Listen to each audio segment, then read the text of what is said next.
Fils et du Saint-Esprit. Amen. Je vous salue Marie, pleine de grâce, le Seigneur est avec vous. Vous êtes bénie entre toutes les femmes, et Jésus, le fruit de vos entrailles, est béni. Sainte Marie, Mère de Dieu, priez pour nous pauvres pécheurs, maintenant et à l'heure de notre mort. Amen. Notre-Dame de la sagesse et de la paix, notre Père Saint-Jean, Père du Fils et du Saint-Esprit. Amen. Voilà, nous continuons de suivre Aristote dans l'Éthique à Nicomaque, qui est là l'œuvre de maturité d'Aristote sur les questions de l'agir humain.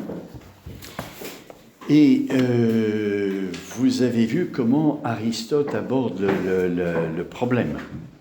Il aborde la question très axée sur la nature humaine, puisque le point de départ, c'est que tout homme désire le bonheur.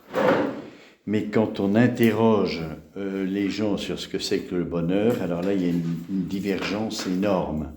Pour les uns, c'est l'argent, pour les autres, c'est la gloire, être connu, pour d'autres, etc., etc. Enfin, il y a beaucoup de divergences. Et Aristote se pose la question, mais étant donné qu'on a tous la même nature humaine, est-ce qu'il n'y a pas un bonheur qui est commun à toutes les personnes humaines? Et à partir de là, mais c'est à partir de l'exercice de la nature humaine, il découvre, c'est-à-dire les activités que nous pouvons avoir dans notre vie, des activités qui sont finalisées, puisqu'au fond, le bonheur est ce qui est recherché par tous, c'est vraiment le bien ultime. Il n'y a pas de bien au-delà de ce bien-là, du bonheur. Une fois qu'on est dans le bonheur, on ne recherche pas un autre bien. Donc c'est le bien dernier et ultime. Alors, si bien que Aristote, il cherche, à partir de l'exercice de la nature humaine, les activités finalisées qui atteignent le bien ultime. Est-ce qu'il y en a? Et il y en a, bien sûr, mais ce sont des activités qui nécessairement sont qualifiées, c'est-à-dire des activités qui sont parfaites, des activités parce que la recherche du bonheur est une chose difficile. Tout le monde n'est pas heureux. Tout le monde cherche le bonheur, mais tout le monde n'est pas heureux. Donc ça montre que la recherche du bonheur n'est pas une chose facile. Donc il faut que ce soit des activités qui soient qualifiées et des activités qui soient stables, qui durent. Parce que le bonheur, on le recherche et on le trouve au bout d'un certain temps. Il faut du temps. Et demeurer dans le bonheur, ça demande une stabilité aussi. Alors, l'exercice de cette nature humaine, vous voyez, c'est à partir de là qu'Aristote découvre quel est le bonheur de l'homme.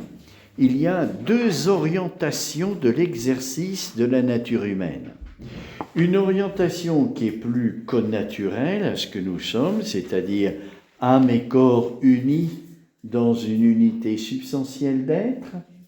Et puis, il y a un autre exercice qui recherche seulement l'approfondissement de ce qui est plus élevé dans la nature humaine. Vous voyez ? Donc, il y a deux orientations de vie. Une orientation qui tend à déployer un peu toutes les virtualités de la nature humaine, et puis une autre qui tend à rechercher ce qui est de plus profond dans la nature humaine, c'est-à-dire la vie de l'esprit. Et dans la vie de l'esprit, le nous, c'est le terme grec qui désigne esprit, le nous, l'activité du nous, si bien qu'il y a deux recherches du bonheur. Un bonheur qui nous est plus connaturel, qui explicite et exerce l'âme liée au corps, et c'est de cela dont nous avons parlé toute cette année, avec des activités pratiques concrètes, mais qui sont qualifiées par des vertus, et cela aboutit à une amitié Et puis, il y a la recherche de ce qui est de plus profond dans le nous, c'est une recherche qui est plus spéculative et qui aboutit à l'être premier, la contemplation. Donc vous avez deux orientations, l'amitié et puis la contemplation. Voilà. Alors Aristote chemine comme ça. On voit très bien que dans l'Éthique à Nicomaque, c'est un ordre de découverte. On recherche petit à petit comment on peut atteindre ce bonheur. Une fois qu'on a dit que le bonheur était l'exercice des activités qui sont les plus élevées dans la nature humaine, assumant le corps ou sans s'occuper du corps, vous avez l'aspect spéculatif et l'aspect pratique. Une fois qu'on a découvert que le bonheur c'était ça, on recherche ces activités, quelles sont-elles ? Voilà, et ce sont des activités donc qualifiées par les vertus. Et nous avons regardé en détail les principales vertus, c'est-à-dire la tempérance, la force, la justice et la prudence. Qui fait que ces activités sont finalisées vers le bien qui est ultime, le bien dernier. Voilà. Donc ces deux orientations, alors je souligne ça parce que il y a une autre manière de faire l'analyse philosophique de la vie éthique, c'est-à-dire la recherche du bonheur. Une autre manière, ça serait de partir de l'expérience, voyez, de l'expérience de l'amitié directement. C'est ce que nous avons reçu dans notre formation. On part de l'expérience de l'amitié, voilà, où on touche dans cette expérience une fin qui nous dépasse. C'est la personne humaine qui nous attire, par exemple, qui suscite en moi un amour, et puis j'analyse, à partir de cette expérience de la personne qui m'attire, j'analyse comment peut se faire ce développement jusqu'au bout. Et ça s'achève dans une amitié. Alors, ce n'est pas automatique, bien sûr, il faut qu'il y ait une réciprocité, il faut qu'il y ait plein de dispositions qui permettent ce nœud qui se forme entre des personnes qui s'aiment, et qu'on appelle l'amitié. Voilà.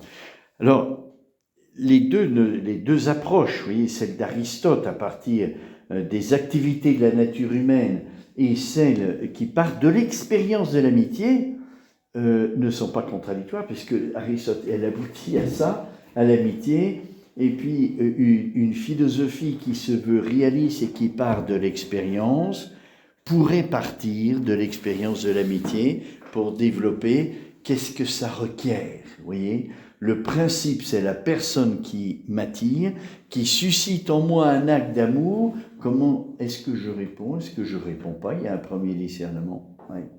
Je suis attiré, est-ce que je réponds? Est-ce que je ne réponds pas?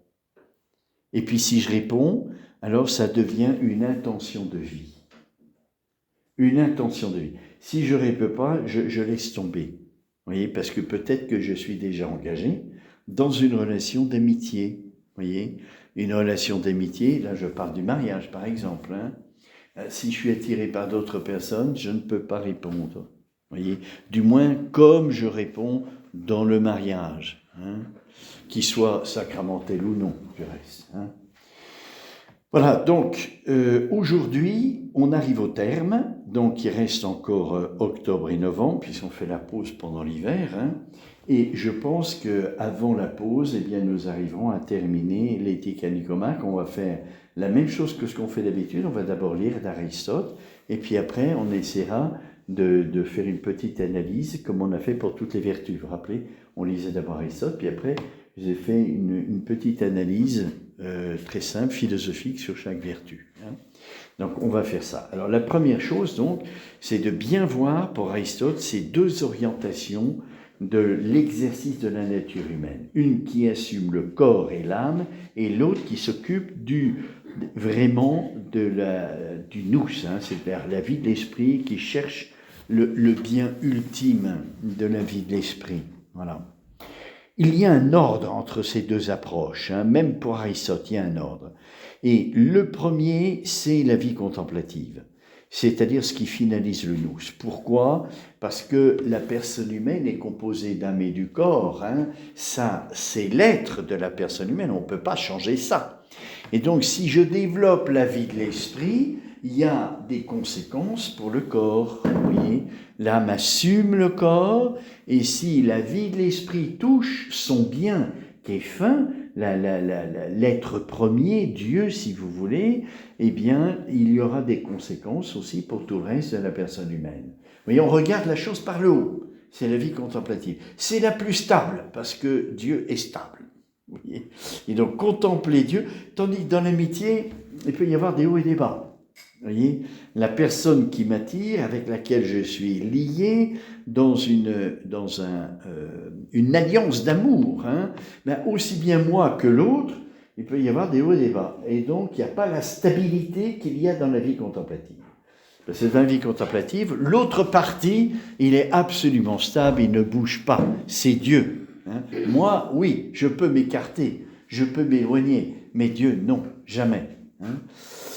Donc il y a un ordre entre les deux, et le premier, c'est la vie contemplative, et puis le deuxième, mais c'est une vraie finalité. L'amitié, c'est une vraie finalité. Hein. C'est-à-dire qu'elle est capable d'orienter toute ma vie. Hein. Je peux consacrer ma vie à une personne. Oui. Normalement, dans l'amitié, ça, on va le voir, hein, ce que dira Aristote, ça réclame ça. Ça réclame qu'on partage, hein, dans l'amitié, on partage. Ce qu'on a de plus profond, c'est notre amour. Vous voyez ? Et pour le partager au mieux, eh bien, on fait vie commune. Et donc, il y a une consécration, on pourrait dire, entre guillemets. Hein. Pour nous, le mot consécration, comme chrétien, ça a une note un peu religieuse. Hein. Là, c'est un dévouement, on pourrait dire, hein, à l'autre personne, en partageant la même vie, voilà, pour s'aimer plus et à travers cette vie commune, déployer cet amour dans des activités communes. Voilà. Alors, s'il y a un ordre pour Aristote entre les deux, cependant, Aristote, toujours face à Platon, vous vous rappelez, que le début, hein, c'était le début de la philosophie d'Aristote, c'était une réaction face à Platon, et à chaque fois que Aristote aborde un sujet nouveau, même dans l'éthique, il fait une petite topique historique. C'est-à-dire là, on aborde le sujet de l'amitié. Hein. Avant, on avait vu les activités des vertus. Hein. Là, on aborde l'amour d'amitié, et pour entrer dans cette problématique, hein, problématique en philosophie, c'est pas un problème, hein, c'est une question qu'on se pose. Qu'est-ce que c'est que l'amitié, qui doit apporter le bonheur, qui est source de bonheur. Alors on fait une petite topique historique, et ce que fait, c'est-à-dire on regarde ce que les autres ont dit avant, parce que ça permet de voir les difficultés qui se posent. Vous voyez, les autres ont réfléchi déjà avant nous, ils ont posé des questions, ils ont vu qu'il y avait des difficultés, donc c'est bien de lire ce que les autres ont déjà pensé pour aborder le problème. Et on ne va pas faire tout l'ensemble parce que ça serait trop long, mais simplement Platon. Platon qui a été le maître d'Aristote, hein, pendant 20 ans. Et donc pour Platon, il y a deux aspects qui sont décrits dans le Lysis et dans le Banquet, qui sont deux œuvres de Platon. Dans le Lysis, il développe ce que c'est que la philia, hein, en grec, philia, c'est-à-dire l'amour, l'amitié. Et puis dans le Banquet, l'éros. Il y a deux aspects, il y a la philia, l'amitié, et l'éros. Et l'éros, c'est la partie un peu de l'amour sensible, hein, la partie un peu animale en nous. Voilà. Et pour Aristote, au contraire, il n'y a pas cette séparation entre la philia et l'éros. Il y a une unité, hein, parce que la vie de l'esprit, elle assume le corps. Hein. Vous voyez bien que ces deux aspects de Platon et d'Aristote, où Platon sépare l'amitié de l'éros, c'est deux choses différentes, tandis que pour Aristote c'est uni, ça repose sur deux anthropologies différentes. C'est-à-dire deux conceptions de la nature humaine différentes. Vous voyez, pour Platon, l'âme et le corps sont deux choses différentes. L'âme est prisonnière du corps. Le corps est une prison pour l'âme. Et tout le but de l'âme, c'est de se séparer de cette prison, de s'enfuir. Vous voyez, et c'est la vie contemplative qui permet ça. Dans la vie contemplative, eh bien, je suis hors du corps, puisque c'est l'exercice de la vie de l'esprit. Et dans la vie contemplative, je me sépare du corps. Mon âme, pour Platon, avant de tomber dans le corps, a contemplé dans le ciel. Elle a vu cette vie contemplative. Il faut qu'elle la retrouve. Et il y a tout un parcours de purification du corps pour atteindre la vie contemplative. Pour Aristote, c'est pas ça du tout. On a une unité entre l'âme et le corps, vous voyez, qui fait que la vie sensible qui appartient au corps est assumée par la vie de l'âme. C'est-à-dire, dans l'amitié, la vie de l'éros est assumée. Voyez, elle est prise en compte et elle est humanisée. C'est tout ce qu'on a fait comme parcours sur les vertus, ça sert à ça. La tempérance, la force, ça humanise ce qui en nous est sensible et trop animal. Pourquoi ? Parce qu'il y a un bien supérieur qui nous permet d'utiliser cette force vitale en vue de ce bien supérieur qui est le bien ultime, le bonheur. Donc pour Aristote, il y a une unité, les deux ne sont pas séparés et étrangers l'un à l'autre, mais les deux sont unis pour le bien de l'amitié. Alors, la première chose que montre Aristote lorsqu'il s'agit de l'amitié, c'est la nécessité de l'amitié. Oui. Alors, le livre sur l'amitié, c'est le livre 8 et le livre 9 de l'Éthique à Nicomaque. Et au chapitre 1, voici ce qu'il dit, donc au tout début du livre 8.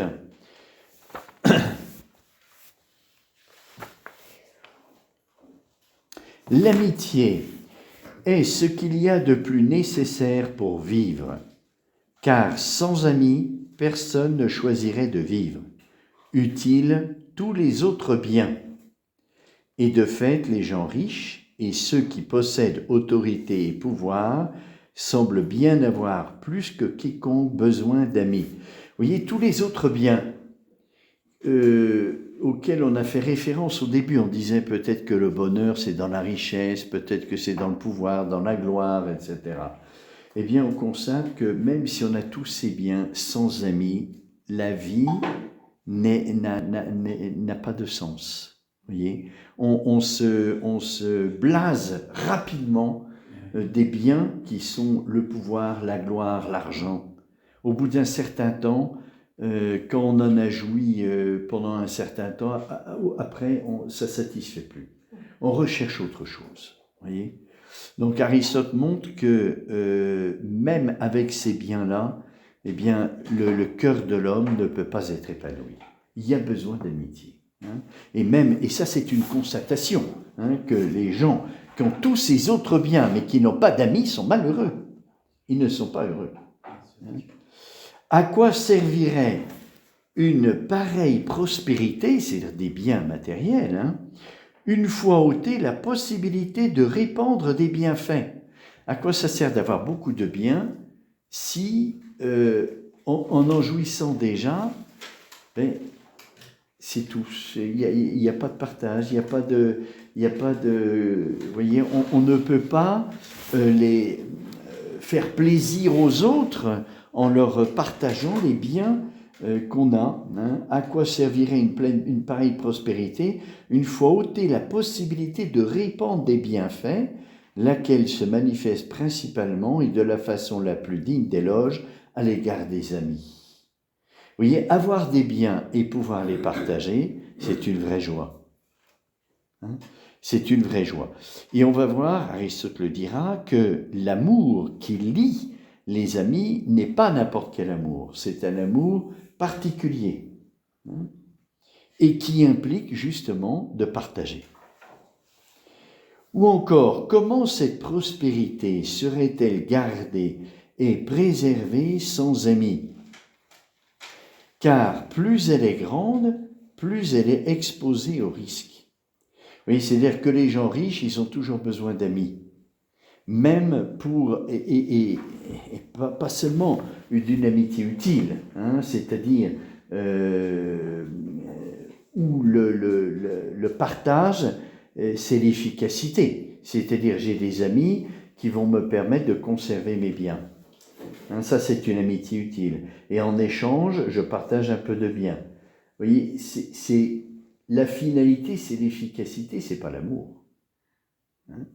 Alors, ce qu'Aristote souligne ici, c'est que si j'ai beaucoup de biens, eh bien, sans amis, c'est vain.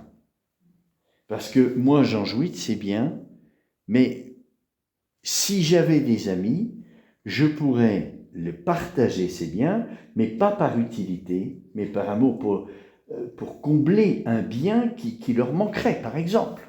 Hein? Et dans la pauvreté, comme dans toute autre infortune, les hommes pensent que les amis sont l'unique refuge. Vous voyez que de l'autre côté, quand on est très pauvre, bien on a aussi besoin d'amis. Parce que quand on est très pauvre, et c'est un réconfort d'avoir des amis. C'est un bien qui est spirituel et qui nous soulage, qui nous donne un peu de joie. Parce que dans la pauvreté, c'est pas la joie qui domine. Hein. C'est plutôt l'inquiétude, les préoccupations, la tristesse. Parce que dès qu'il arrive quelque chose, on ne peut pas faire face. Parce qu'on n'a pas ce qu'il faut. Alors, évidemment, s'il y a une relation d'amour, eh bien, on peut soulager, hein, et même dans la pauvreté, c'est vraiment un réconfort de s'appuyer sur quelqu'un qui nous comprend, qui ne nous juge pas, parce qu'on est pauvre, et qui partage quelque chose de notre pauvreté, et qui peut nous aider aussi gratuitement. Hein. L'amitié, d'ailleurs, est un secours aux jeunes gens pour les préserver de l'erreur. Vous voyez, même quand on est jeune. Donc, il regarde un peu tous les aspects de la vie. Hein, c'est-à-dire, si on est riche, si on est pauvre, si on est jeune, on a besoin d'amis. Parce que quand on est jeune, on ne sait pas. Et on fait des erreurs. Et on peut s'égarer. Alors, si on a des amis, eh bien, ça permet de compléter. Vous voyez, ça permet de ne pas être seul, à discerner. Et quand on est plusieurs, c'est plus riche et on fait moins d'erreurs. Parce qu'on a des expériences diverses et on peut être rectifié par d'autres. Hein. Donc l'amitié d'ailleurs est un secours aux jeunes gens pour les préserver de l'erreur, aux vieillards pour leur assurer des soins. Hein, quand on vieillit, on a besoin de quelqu'un qui nous porte et qui nous accompagne, parce que plus on vieillit, moins on a d'autonomie. Et manquant d'autonomie, on a besoin de quelqu'un qui supplée à ce manque d'autonomie. À quelqu'un, mais pas encore une fois de l'aspect utile, hein, mais vraiment dans l'amour, ça change tout. Hein.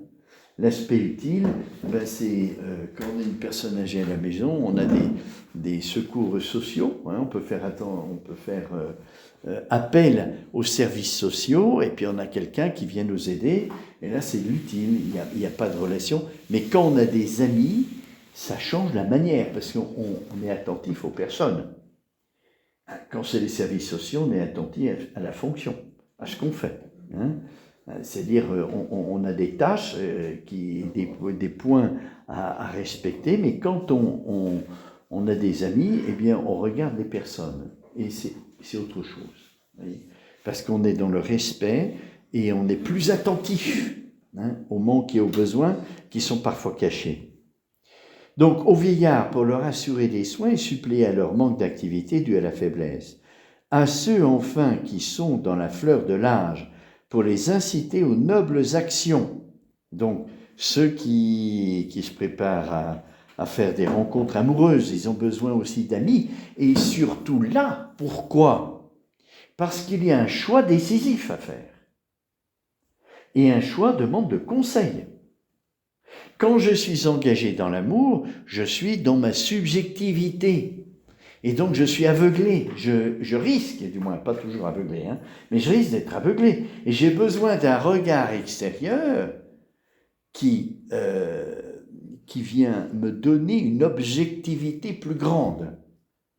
Quand je suis amoureux, eh bien j'idéalise facilement, je vois plus clair et j'ai besoin d'un regard extérieur plus objectif. Mais pour cela, il faut que ce soit des amis qui me connaissent.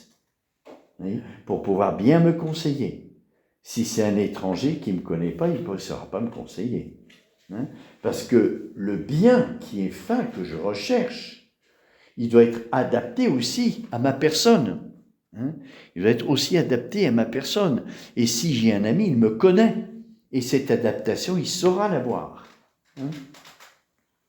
Donc, à ceux, enfin, qui sont dans la fleur de l'âge, pour les inciter aux nobles actions. Vous voyez, on pourrait décliner toutes les conditions de vie dans lesquelles l'homme se trouve dans le monde et regarder, est-ce que l'amitié est nécessaire et pour quelle raison est-elle nécessaire?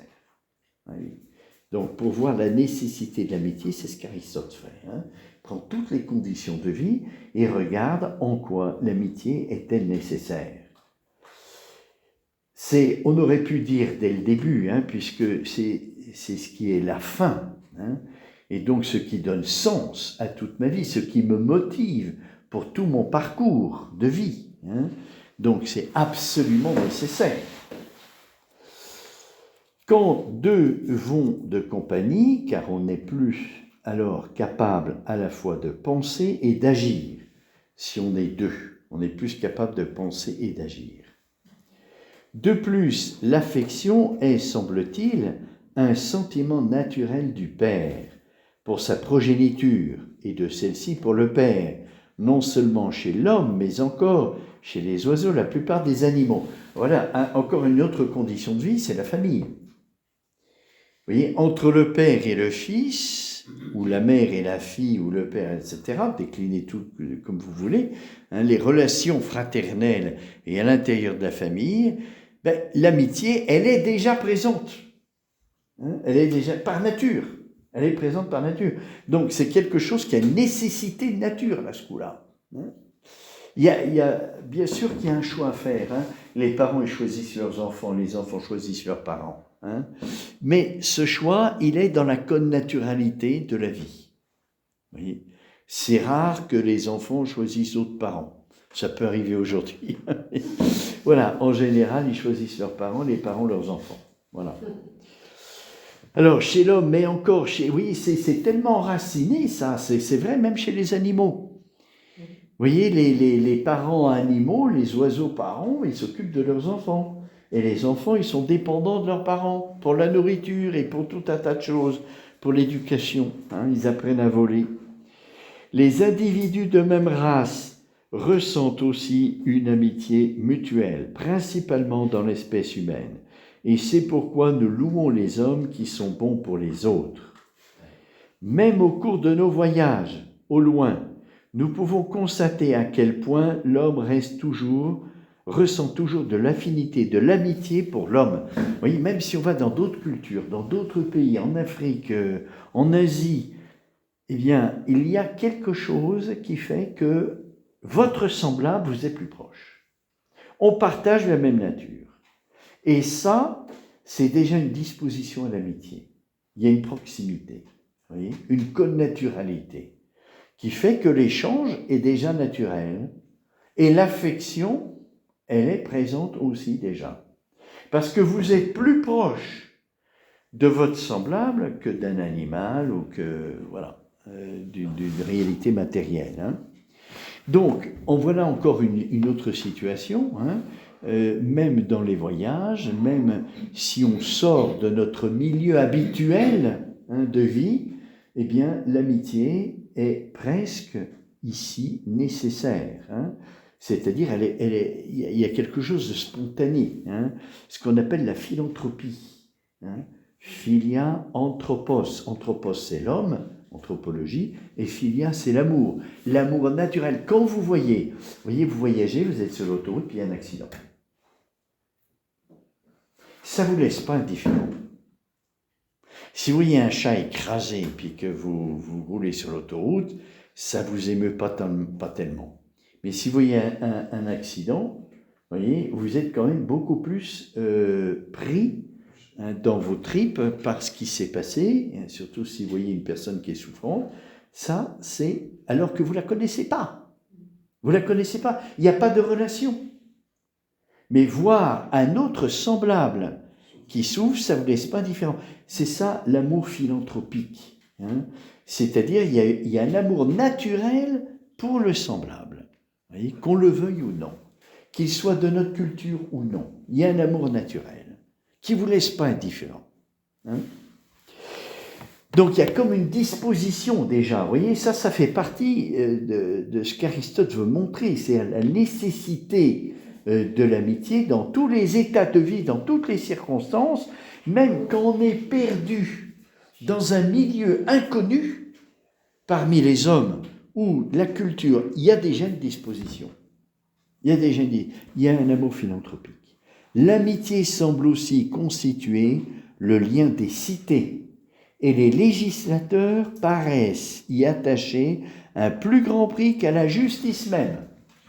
Aujourd'hui, on ne pourrait pas dire ça, mais autrefois, c'était comme ça. Vous voyez, l'amitié est nécessaire même en politique. Pourquoi ? Parce qu'en politique entendue au sens philosophique, c'est-à-dire la communauté humaine qui s'organise pour le bien commun, eh bien, il y a besoin, parce qu'on collabore mieux avec des amis qu'avec des gens qui sont ennemis. On collabore mieux, donc même là, il y a une amitié qui est nécessaire pour la vie politique, la vie commune. Pardon.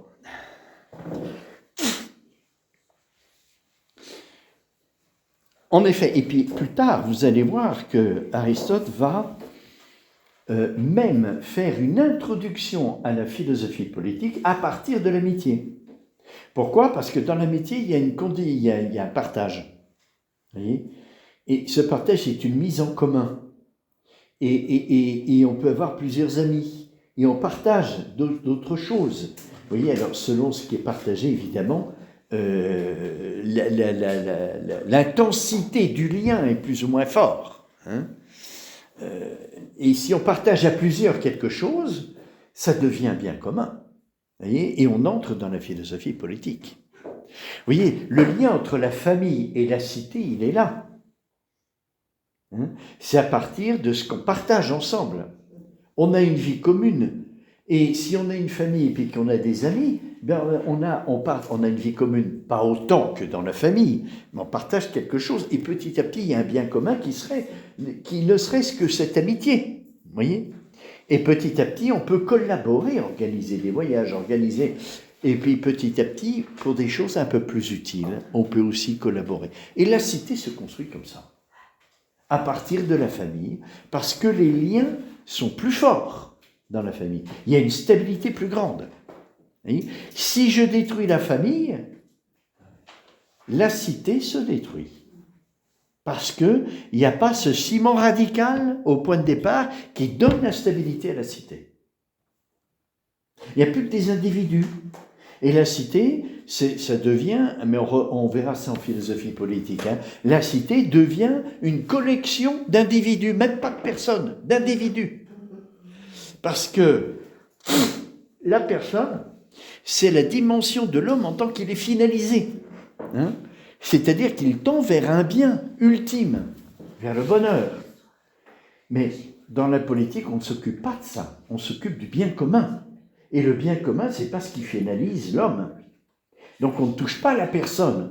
Si la personne, c'est l'homme en tant qu'il est finalisé par un bien qui le dépasse, c'est-à-dire qui le fait grandir. En philosophie politique, on regarde le bien commun. Donc ce sont des individus. S'il n'y a pas la famille qui donne la dimension personnelle, parce que la famille, il y a l'amour des conjoints. Et l'amour des conjoints, c'est la dimension personnelle, qui dépasse chacun, parce que l'autre me dépasse. Vous voyez, il est un bien qui m'attire, donc il me dépasse.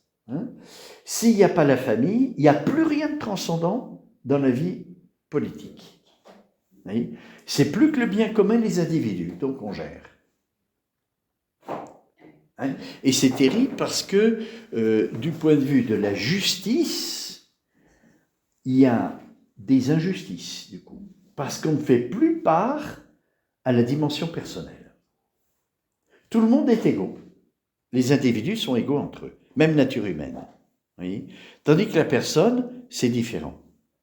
C'est quelque chose qui me dépasse, qui me transcende, qui me tire vers le haut, et il n'y a pas d'égalité là.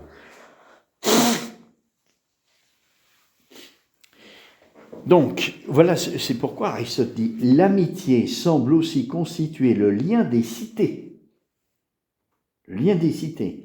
Et les législateurs paraissent y attacher un plus grand prix qu'à la justice elle-même. Hein? L'amitié, c'est plus que la justice. La justice, c'est une vertu, je vous rappelle. Donc, c'est l'exercice de la volonté en vue du bien qui transcende. Et l'amitié, c'est l'union à ce bien. Donc, c'est plus que l'exercice en vue du bien, parce que c'est l'union avec le bien-aimé. Alors, en effet, la concorde, c'est une sorte d'amitié entre ceux qui collaborent entre eux. La concorde, qui paraît bien être un sentiment voisin de l'amitié. Quelle différence y a-t-il entre la concorde et l'amitié? Pas tout à fait la même chose, mais il y a des ressemblances. Puisque dans la concorde, on a un intérêt commun, qui est le bien commun. Donc, on collabore dans une entente. Une entente, c'est ça la concorde.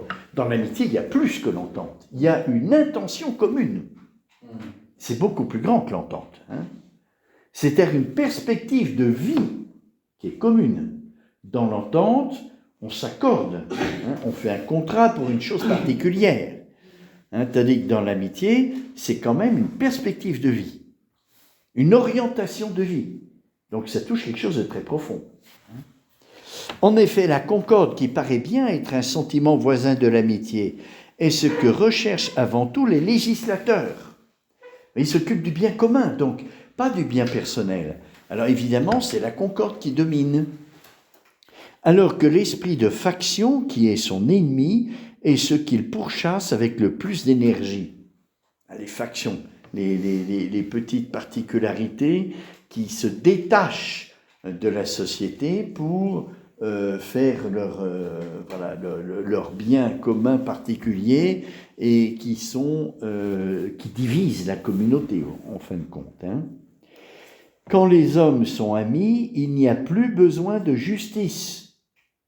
Ah, ça c'est beau, Quand les hommes sont amis, il n'y a plus besoin de justice. Ben oui, parce que l'amitié implique le respect de l'autre, l'amour de l'autre. Donc, vous voyez, préserver ce bien, ne pas le dégrader, mais au contraire, lui permettre de grandir. Donc, il n'y a plus besoin de justice. La justice est présente, mais il y a plus que la justice. Il y a une exigence plus forte dans l'amitié que dans la justice. Et quand les hommes sont amis, il n'y a plus besoin de justice, tandis que s'ils se contentent d'être justes, ils ont en outre besoin d'amitié. Oui, dans la vie publique, dans la vie politique, la cité, la justice est première. Elle passe devant la concorde. Elle règle l'usage du bien commun. Elle règle la production du bien commun. Elle règle les relations entre les personnes en tant qu'ils coopèrent pour le bien commun. Mais l'amitié, c'est beaucoup plus que ça. Oui. Entre l'époux et l'épouse, il n'y a pas besoin de règles de justice. L'amour fait tout. Normalement. Si c'est un véritable amour, ça fait tout. Ça assume la justice. Et la plus haute expression de la justice est dans l'opinion générale de la nature de l'amitié. Non seulement l'amitié est une chose nécessaire, mais elle est aussi une chose noble. Nous louons ceux qui aiment leurs amis, et la possession d'un grand nombre d'amis est regardée comme un bel avantage. Certains pensent même qu'il n'y a aucune différence entre un homme bon et un véritable ami. Alors là, il va dire, c'est pas tout à fait juste, entre un homme bon et un véritable ami. Vous comprenez que si vous fréquentez une personne qui est bonne, c'est agréable, et vous en avez beaucoup de bénéfices, parce que ça suscite l'amour. Mais l'amitié, c'est beaucoup plus profond que ça. C'est pas seulement être lié à une personne qui est bonne. Il y a un choix réciproque. C'est-à-dire, on va voir là tout de suite, parce qu'Aristote va parler de ça. Vous voyez, une relation avec une personne bonne et une amitié, il y a quelque chose de commun, il y a un amour, mais l'amitié est beaucoup plus profonde. Vous voyez, ça peut engager ma vie. Tandis qu'une personne bonne, une relation avec une personne bonne, si cette personne bonne, elle part, et puis elle va très très loin. Bon, aujourd'hui, on a des moyens de communication, mais c'est plus pareil. C'est plus pareil. On a besoin de la présence. Vous voyez, est-ce qu'on peut vivre d'une amitié seulement virtuellement? Ah ben non. Non, parce que notre manière d'être, c'est le contact avec le réel. Alors, surtout dans l'amour. Dans le virtuel, je ne suis pas en contact avec le réel. Je suis en contact avec l'ordinateur ou avec le téléphone, mais je ne suis pas en contact avec le réel, avec la personne aimée, non. Et tout mon mode d'être, mon mode de vie, implique ce lien avec le réel. Donc l'amitié, qui est vraiment le sommet de ma vie humaine, s'il n'y a pas le réalisme, s'il n'y a pas le contact avec la personne, ça ne peut pas marcher. Sûrement pas. Alors, deuxième point. Après avoir montré que l'amitié était nécessaire, vous avez vu, il a décrit à peu près tous les états de vie. La famille, il a terminé par ça, la politique, donc la famille qui ouvre à la politique, mais même la richesse, celui qui est riche, celui qui est pauvre, celui qui est jeune, celui qui est vieux, celui qui est dans la fleur de l'âge. S'il n'y a pas d'amis, on ne peut pas aller de l'avant dans la vie avec autant de sécurité, avec autant de fermeté, avec autant d'épanouissement. C'est pas possible. Vous voyez, il y a des dispositions qui ne sont pas là et on ne peut pas avancer. Et je ne parle pas Aristote ne parle pas du mariage, j'y parle simplement de l'amitié. C'est des personnes avec lesquelles on a fait un certain choix qui n'est pas un choix de vie, mais un certain choix où on peut partager des intentions communes. Vous voyez ? Alors, qu'est-ce qui permet de comprendre s'il y a une amitié ou s'il n'y a pas une amitié? Vous voyez, il faut regarder pour ça le type d'amour, la qualité d'amour qui lie les personnes. Il faut regarder ce qui est atteint par cet amour et évidemment le point de vue final. C'est-à-dire le bien ultime. C'est-à-dire si cette personne, elle est capable d'orienter toutes les forces vitales que je possède. Alors voici ce que dit Aristote donc au livre 8, chapitre 2. Il y a donc 3 objets qui font naître l'amitié. Vous voyez, pour qu'il y ait une amitié, il faut 3 choses. L'attachement pour les choses inanimées ne se nomme pas amitié, puisqu'il n'y a pas attachement en retour, ni possibilité pour nous de leur désirer du bien. Il serait ridicule, sans doute, de vouloir du bien au vin, par exemple. Est-ce que je peux dire qu'il y a une amitié avec le vin? Non, je lui veux du bien, ce vin, et le vin me veut du mal, parce que c'est pas bon pour la santé si j'en bois trop. Mais c'est une chose bonne, donc j'aime le vin. Mais je ne peux pas dire, même s'il y a un amour, il n'y a pas d'amitié. Pourquoi? Parce qu'il faut une réciprocité, tout simplement. Le vin ne peut pas me rendre l'amour que j'ai pour lui. Est-ce que je peux avoir une amitié avec mon chat ou avec mon chien? Il y a une réciprocité, mais elle n'est pas complète. Vous voyez? Moi, je lui donne de l'affection, et une affection qui est plus que l'affection animale, parce que c'est un compagnon de vie. Mais le chien, il ne peut pas me rendre autant. Il peut me rendre un amour sensible, ce qu'il a, un amour animal, mais un amour spirituel, non, il ne peut pas. Il en est incapable, par nature. Donc il n'y a pas de réciprocité, il n'y a pas d'amitié. Vous voyez, on parle d'amitié avec les animaux d'une façon un peu dérivée. Vous voyez, Parce qu'il y a une ressemblance, par similitude, on parle d'amitié. Mais ce n'est pas une véritable amitié. Hein. Tout au plus souhaite-t-on sa conservation de façon à l'avoir en notre possession, du vin. Hein. S'agit-il au contraire d'un ami, nous disons qu'il est de notre devoir de lui souhaiter ce qui est bon pour lui. Ah, là, c'est très fort, hein. Ce qui est bon pour lui, pas ce que je pense que moi est bon pour lui. Ah, hein, aujourd'hui, l'évangile de la messe, c'est ça. Hein. Jésus annonce sa passion, Pierre le prend à part et lui dit « Cela ne t'arrivera pas, Seigneur, garde-en toi bien. » Pierre pense, comme il aime Jésus, que son bien, c'est de ne pas souffrir. Mais Jésus est venu pour ça. Et la réaction de Jésus est très forte. Hein. Derrière moi, Satan. Moi, ce que je pense être bien pour Jésus, c'est qu'il ne souffre pas. Parce que quand on aime une personne, on ne veut pas qu'elle souffre. Donc, Pierre pense le bien pour Jésus selon ce qu'il considère, lui, comme bien pour Jésus. Mais ce n'est pas le vrai bien de Jésus lui-même. Jésus se veut à lui-même le bien de sauver l'humanité par la passion. C'est ça qu'il veut, qu'il désire. Vous voyez ? Donc, quand Aristote dit « Nous disons qu'il est de notre devoir de lui souhaiter ce qui est bon pour lui », objectivement, parce que je pense que moi est bon pour lui. Vous voyez, au début, quand on est amoureux, on est un peu comme ça. C'est-à-dire, je vais lui offrir ça, ça va lui faire plaisir. Mais en fait, je me fais plaisir à moi parce que je vais lui faire plaisir. Vous voyez ? Et je regarde mon plaisir à moi en lui offrant un petit cadeau. Et c'est mon bien.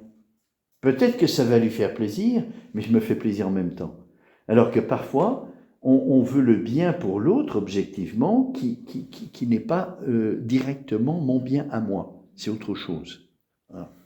C'est sûrement mon bien à moi, parce que si je suis ami, le bien de l'ami, c'est aussi mon bien, hein, bien sûr. Mais ce n'est pas directement ce que moi j'aurais choisi, par exemple. Hein. Nous disons qu'il est... Alors là, il y a une purification énorme à faire, hein, une objectivité de l'amour, oui, sortir de notre subjectivité. L'amour est subjectif. Hein. C'est l'intelligence qui permet de donner l'objectivité de l'amour. Parce que la passion, l'amour sensible, nous enferme dans notre subjectivité. Oui, la passion, elle est égoïste, souvent. Quand on n'est pas vertueux, elle est égoïste. Quand on est vertueux, c'est autre chose. Hein. Mais quand on n'est pas trop vertueux, elle est égoïste. Donc c'est pour nous. Vous voyez ? Et l'amour spirituel peut être entaché de cet amour sensible. Vous voyez, qui est tourné vers nous, au lieu d'être tourné vers l'autre. Et vous comprenez que c'est contraire à l'amour. L'amour nous tourne vers la personne aimée.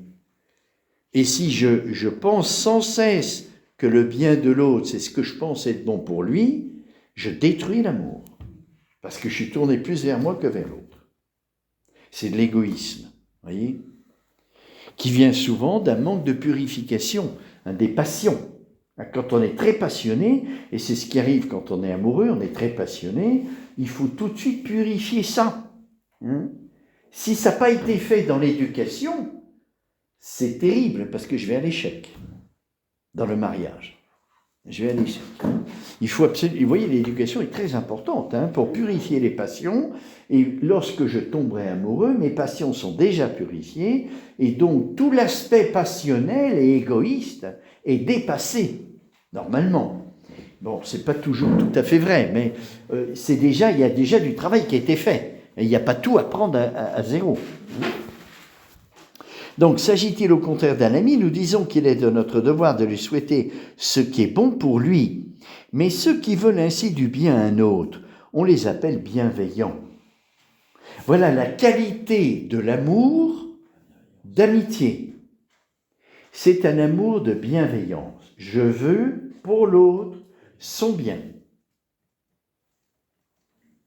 Vous voyez, en italien, quand on aime une personne, on ne dit pas « ti amo », je t'aime. On lui dit « ti voglio bene », je te veux du bien. Mais le bien qui est le tien, pas ce que je pense être ton bien. Hein.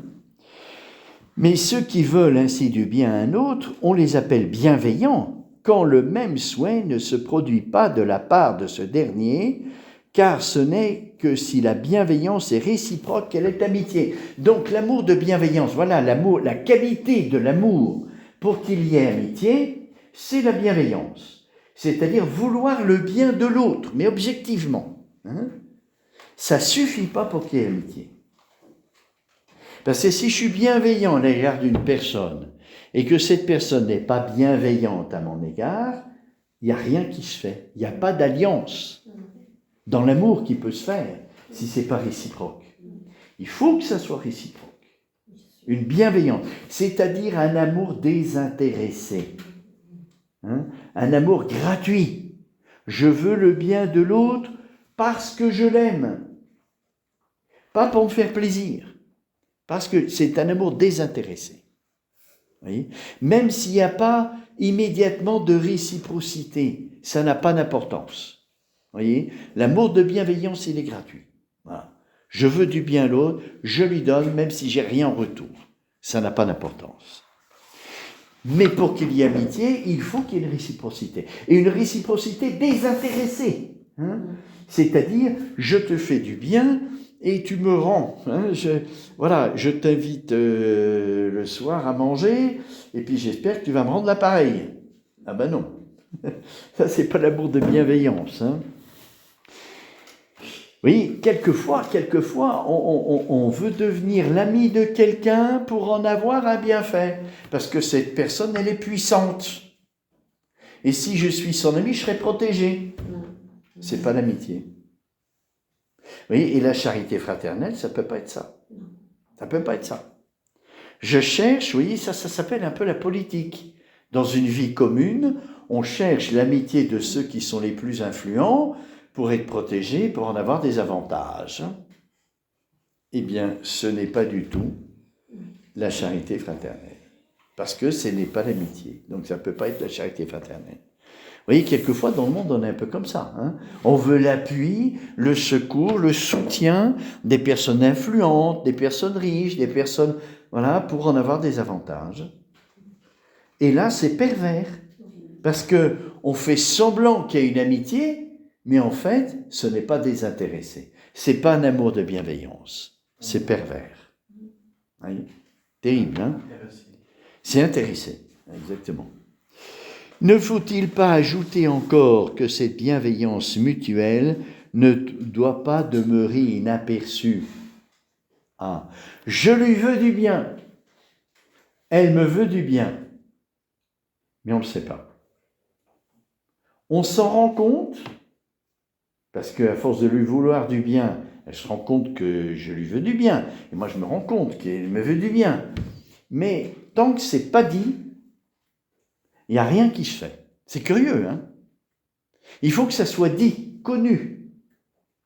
Vous voyez, pour qu'il y ait un nœud qui se fasse. Vous voyez ? Si ce n'est pas dit, il n'y a pas d'engagement. Il n'y a pas d'engagement, il y a un engagement personnel, mais il n'y a pas d'engagement réciproque. Vous voyez, pour qu'il y ait un nœud dans l'alliance de l'amour, il faut un engagement réciproque. Là, il y a quelque chose qui se noue. Et pour qu'il y ait un engagement réciproque, il faut que ça soit dit. C'est curieux, hein ? Tant que c'est pas dit, il n'y a pas de nœud qui se fait. C'est bizarre, hein, mais c'est comme ça. Ne faut-il pas ajouter encore que cette bienveillance mutuelle ne doit pas demeurer inaperçue ? Alors ça, c'est aussi des questions de souffrance énormes. Vous voyez, quand il y a la bienveillance très forte d'un côté puis qu'il n'y a pas de réciprocité, ça fait souffrir énormément. Parce que voilà, on voudrait, on attend une réciprocité, il n'y en a pas. Il n'y en a pas. Ça fait souffrir, c'est sûr. C'est une taille énorme. Et quand il y a une réciprocité, on attend que ça soit dit. Il faut que ça soit dit pour qu'il y ait quelque chose qui se noue. Et quand ce n'est pas dit, on est malheureux. Beaucoup de gens ont de la bienveillance pour des personnes qu'ils n'ont jamais vues, mais qu'ils jugent honnêtes ou utiles. Et l'une de ces personnes peut éprouver ce même sentiment à l'égard de l'autre partie.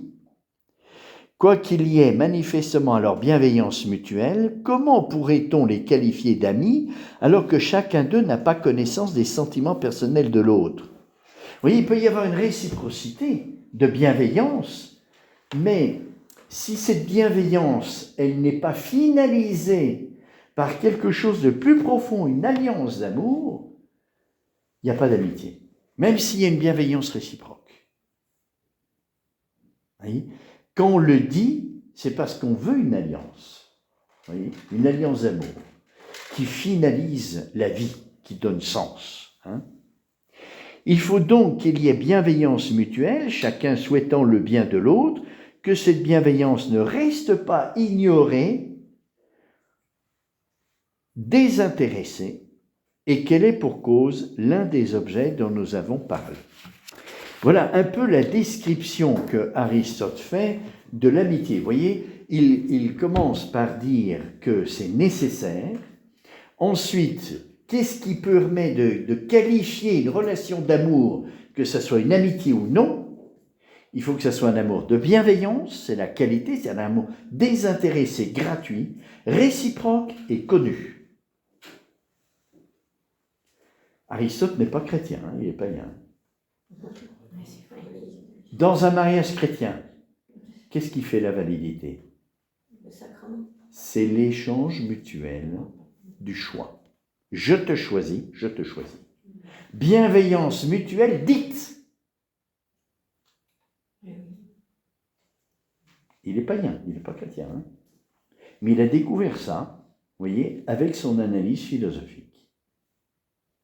Ce qui nous est fait la validité d'une amitié, c'est la bienveillance réciproque connue. Donc l'échange et consentement dans le mariage. C'est extraordinaire, pour un païen découvrir aller jusque-là. Ça veut dire que Aristote l'a vécu. Oui, tout ce qu'il dit sur l'amitié, c'est pas une théorie. Il eut Platon comme ami pendant 20 ans. Il était marié. Donc il sait ce que c'est que l'amitié. Aristote aussi était marié. Oui, oui. Ah oui, oui. Il a été marié, oui, bien sûr. Et puis sa femme est morte. Après. Mais il a connu Elle est morte l'amitié. ou il l'a tuée? Oh. Non, elle est morte. Non. Pourquoi il l'aurait Oui, tuée? mais je veux dire, elle est morte naturellement Oui. ou il Oui. l'a tuée? Non. Parce que Non. Ça serait. Ah non.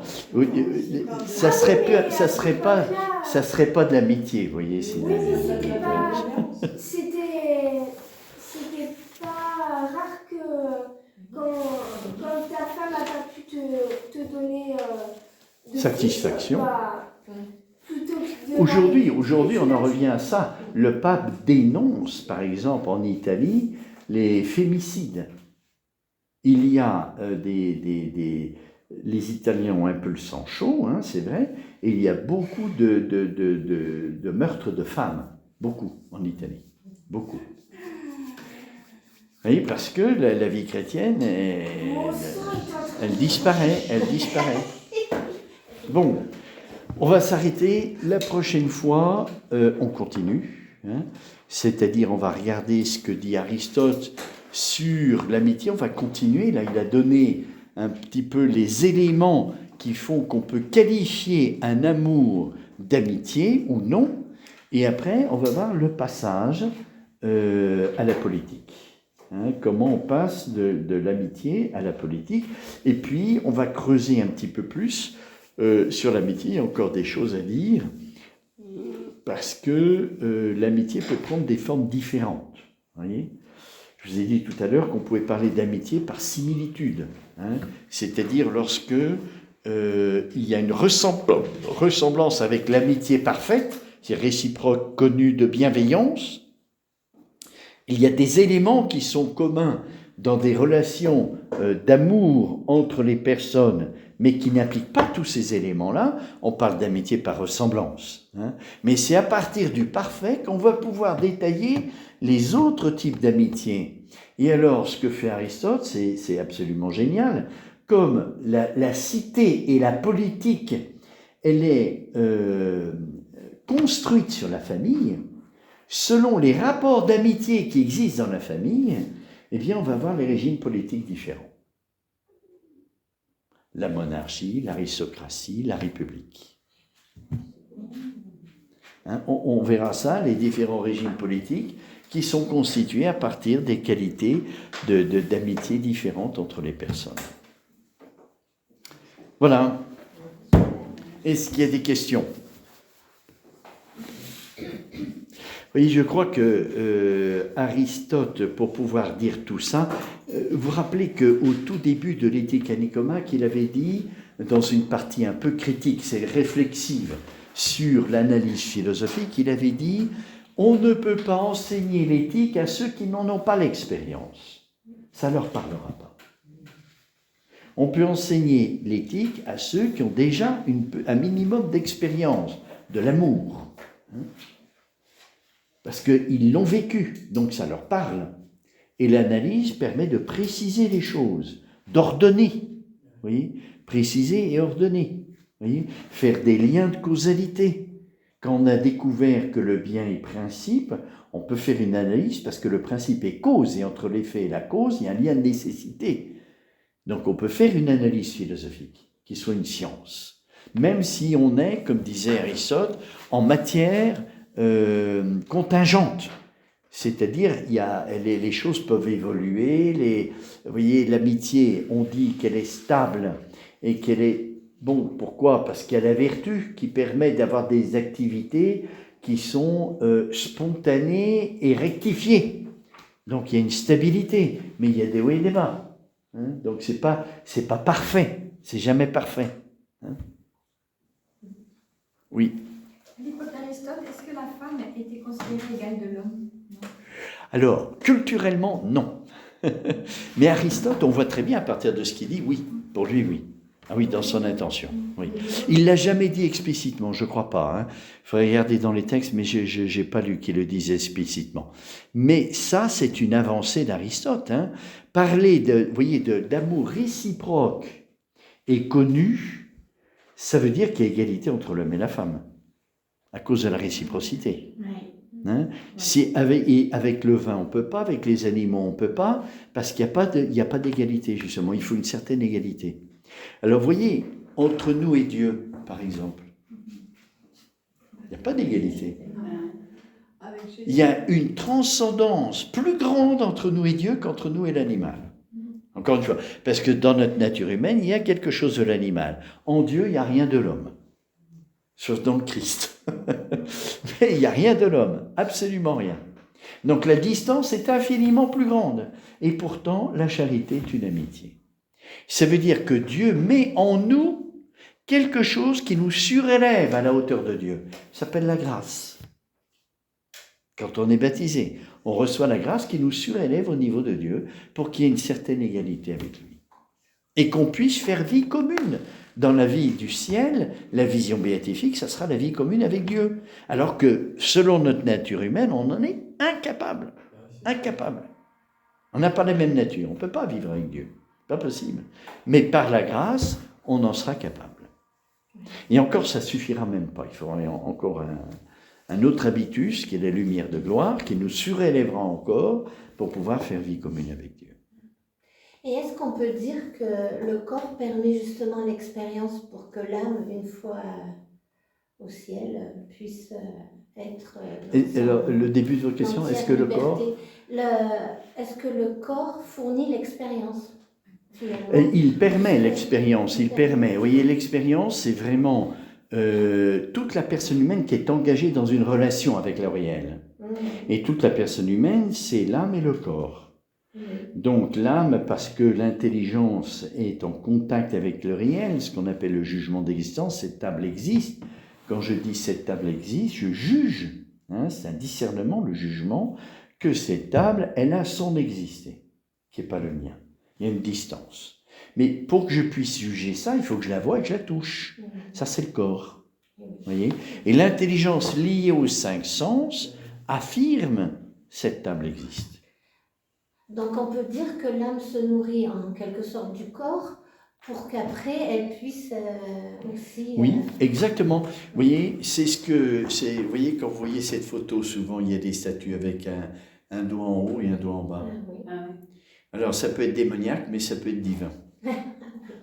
Parce que le démon dit, en haut et en bas, c'est la même chose.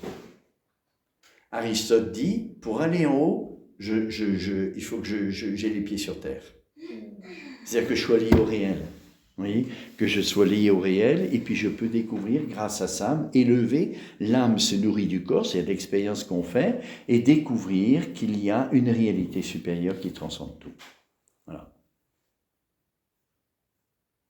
Tandis que Platon, qui ne part pas de l'expérience, il est dans les idées, il ne peut pas découvrir la transcendance. Parce que l'idée, c'est en moi, ce n'est pas le réel autre que moi. Vous voyez ? Et il ne peut pas atteindre Dieu, ce n'est pas possible. Alors il a un idéal de Dieu, oui, un idéal de l'absolu. Et seul Aristote, qui est lié à la réalité, peut faire ce chemin de découvrir la réalité première. Vous voyez, et disons une disposition à la découverte de l'absolu, c'est justement dans l'amitié. C'est-à-dire que je suis une personne humaine qui est faite pour aimer, puisque je peux orienter toute ma vie avec une personne humaine. Dans le mariage, c'est ce qui se passe. Et pourtant, le bonheur n'est pas parfait. Donc il y a quelque chose en moi qui n'est pas satisfait, dans l'ordre de l'amour. Mais alors si j'ai un cœur qui ne peut pas être satisfait, même par l'amour dans le mariage, c'est-à-dire qu'il est fait pour quoi ? Il est fait pour quoi ? Vous voyez ? Si ma vie a un sens, c'est veut dire qu'il y a autre chose. Ce n'est pas une preuve de l'existence de Dieu, c'est un signe seulement. Hein ? Ce n'est pas une preuve. Hein ? Vous voyez ? Et voilà. Alors pour reprendre l'idée de Sophie, tu me dis si je me trompe, donc l'âme se nourrit de l'expérience par le Du corps, oui. Mais dans la passion, dans la passion, là, il y a besoin de discernement quand même, parce que l'âme ne peut. Enfin, dans la passion, vous avez dit. Dans la passion, dans la passion, le corps est plus, comment dire, le corps est crucifié. Non, mais la passion humaine. Non, je ne parle pas de la passion du Christ, je parle de la passion humaine. Oui, la passion humaine. Le corps supplante en fait plutôt l'âme, non ? Mais donnez-moi un exemple de passion humaine. On veut la maladie, par exemple. C'est pas quand on aime, on veut l'avoir, quoi. On veut le mettre en... Ah, la passion, des passions sensibles. Ah oui, parce que le terme passion a plusieurs significations. Vous voyez, c'est là en éthique, les passions, effectivement, c'est concupiscible et irascible. Hein. Mais la passion au sens général, c'est pâtir, subir. Oui, une maladie, je pâtis une maladie. Je pâtis. Alors, dans les passions, alors reprenez votre question. Dans les passions, vous dites ? Donc, quand on est plus dans la passion, donc au niveau des sens, donc affective, voilà, c'est ça. Oui. Et le corps supplante l'âme. En fait. Passe devant l'âme, exactement. Exactement. Quand je suis au niveau des passions, c'est le corps qui passe devant l'âme. Oui, tout à fait. Donc c'est là qu'il y a besoin d'un discernement. Oui, parce que ça ne peut pas durer. Parce que comme le corps change, alors que l'âme ne change pas. Le corps évolue avec le temps. Vous voyez, donc si mon amour est basé sur la passion, comme le corps évolue, eh bien, ça change. Vous voyez, il n'y a pas de stabilité. Et un jour, ça casse. Un jour, ça casse. Tandis que si mon amour est fondé sur l'aspect spirituel, l'âme ne change pas. L'amour spirituel peut progresser, mais l'âme ne change pas. Et donc, c'est indestructible. Donc, le discernement, par exemple, se fait là-dessus. Vous voyez, ça fait partie du discernement. Est-ce que cette personne qui m'attire, c'est uniquement passionnel, ou est-ce qu'il y a plus ? Le problème, c'est que l'amour spirituel n'est pas ressenti. parce qu'il n'est pas sensible. Alors comment je fais pour savoir s'il y est ou s'il n'y est pas? Hein? C'est difficile. Eh bien, c'est le temps. C'est le temps qui me permet de le voir. Parce qu'avec le temps, si la personne est toujours relative dans l'amour à moi, c'est qu'elle tient plus à ma personne qu'à la joie que je peux lui procurer. C'est pas une preuve, mais c'est un bon signe qu'il y a déjà quelque chose de spirituel avec le temps. C'est pour ça que l'Église préconisait un temps de fiançailles long, pour voir s'il y a l'amour spirituel ou pas. Un temps de fiançailles qui dure, parce que, alors surtout du côté de l'homme, plus que de la femme, parce que l'homme a du mal à dépasser l'aspect sensible, beaucoup. La femme a plus le sens de l'amour spirituel, voyez. Et donc, si l'homme accepte de rester en relation d'amour avec une femme sans coucher avec, sans avoir de relation sensible, ça veut dire qu'il tient cette femme pour autre chose. Et le temps permet de discerner un peu. C'est pas la seule manière, mais ça permet de discerner. La place de la femme est très importante en fait dans la relation. Oui, elle est gardienne, elle est gardienne, elle est gardienne. Oh, tout à fait, elle est gardienne. C'est elle qui doit éduquer un peu. Elle est gardienne de l'amour et elle ne doit pas se laisser faire. Oui. Il faut qu'elle résiste pour que... En plus, l'avantage, c'est que ça permet à l'homme de se rendre compte qu'il aime la personne pour une autre raison. Vous voyez? En attendant, il se rend compte qu'il prend conscience qu'il aime cette personne pour une autre raison que l'aspect sensible, ou la beauté. Vous voyez?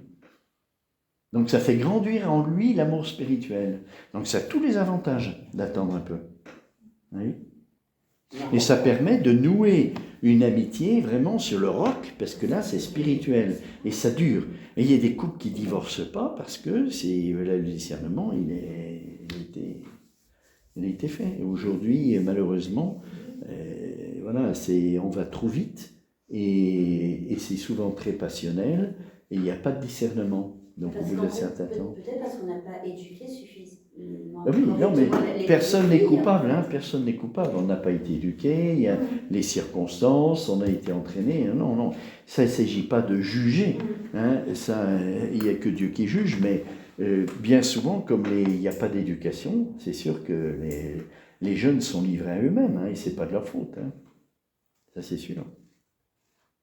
Malheureusement. Oui, les couples qui durent, c'est parce qu'il y a un amour spirituel. Oui, ça c'est sûr. En général, les couples qui durent, c'est parce qu'ils ont la foi. Alors, en plus, la foi apporte une dimension spirituelle qui donne une stabilité encore plus forte. Plus forte, oui, ça c'est sûr. Au nom du Père, et du Fils et du Saint-Esprit. Amen. Gloire soit au Père, au Fils et au Saint-Esprit. Maintenant et dans les siècles des siècles.